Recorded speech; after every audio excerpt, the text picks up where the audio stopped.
अच्युतं केशवं कृष्ण दामोदरं रामनारायणं जानकी वल्लभम। जय श्री राधे कृष्ण। आपका तहे दिल से स्वागत है। आज हम सुनने जा रहे हैं माघ मास महात्म का चतुर्थ अध्याय। जय श्री राधे कृष्ण। श्री वशिष्ठ जी कहने लगे कि हे राजन, अब मैं माघ के उस महात्म को कहता हूँ जो कार्तिक वीर के पूछने पर दत्तात्रेय ने कहा था। जिस समय साक्षात विष्णु के रूप की दत्तात्रेय सत्य पर्वत पर रहते थे, तब महिष्मती के राजा सहस्त्रार्जुन ने उनसे पूछा कि हे योगियों में श्रेष्ठ दत्तात्रेय जी, मैंने सब धर्म सुने हैं, अब आप कृपा करके मुझे माघ मास का महात्म कहिए। तब दत्तात्रेय जी बोले, जो नारद जी ने ब्रह्म जी ने कहा था वही माघ मास मैं तुमसे कहता हूँ।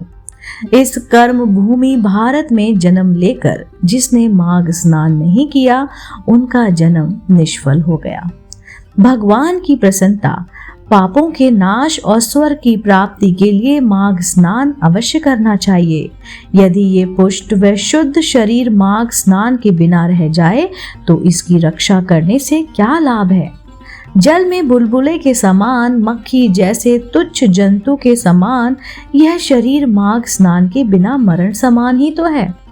विष्णु भगवान की पूजा ना करने वाला ब्राह्मण, बिना दक्षिणा के श्राद्ध, ब्राह्मण रहित क्षेत्र, आचार रहित कुल, ये सब नाश के ही बराबर हैं।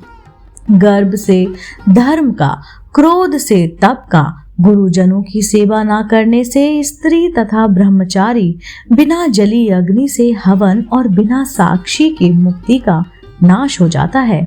जीविका के लिए कहने वाली कथा, अपने ही लिए बनाए हुए भोजन की क्रिया, शूद्र से भिक्षा लेकर किया हुआ यज्ञ तथा कंजूस का धन, यह सब नाश के कारण है। बिना अभ्यास और आलस्य वाली विद्या, असत्यवाणी, विरोध करने वाला राजा, जीविका के लिए तीर्थ यात्रा, जीविका के लिए व्रत, संदेह युक्त मंत्र का जाप, व्यग्र चित्त होकर जप करना, वेद ना जानने वाले को दान देना, संसार में नास्तिक मत ग्रहण करना, श्रद्धा बिना धार्मिक क्रिया, यह सब व्यर्थ है। और जिस तरह दरिद्र का जीना व्यर्थ है, उसी तरह माघ स्नान के बिना मनुष्य का जीना व्यर्थ है।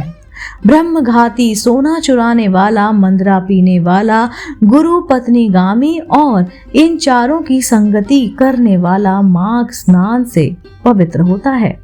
जल कहता है कि सूर्योदय से पहले जो मुझसे स्नान करता है, मैं उसके बड़े से बड़े पापों को नष्ट कर देता हूँ।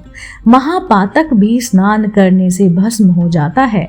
माघ मास के स्नान का जब समय आ जाता है तो सब पाप अपने नाश के भय से कांप जाते हैं। जैसे मेघों से मुक्त होकर चंद्रमा प्रकाश करता है, वैसे ही श्रेष्ठ मनुष्य माघ मास में स्नान करके प्रकाशमान होता है। काया वाचा मनसा से किया हुआ छोटे या बड़े, नए या पुराने, सभी पाप नष्ट हो जाते हैं। आलस्य के बिना जाने जो पाप किए हों वह भी नाश को प्राप्त हो जाते हैं।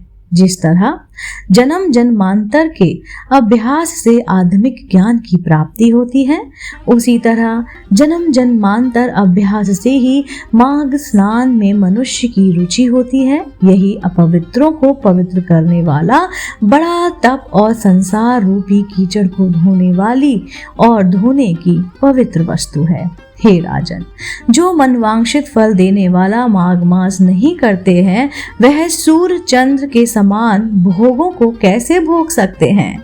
जय श्री राधे कृष्ण। दोस्तों, माघ मास महात्म का चतुर्थ अध्याय यहीं पर समाप्त होता है। अगला अध्याय सुनने, देखने और जानने के लिए आप जुड़े रहिए आपके अपने पसंदीदा YouTube चैनल से। जय श्री राधे कृष्ण।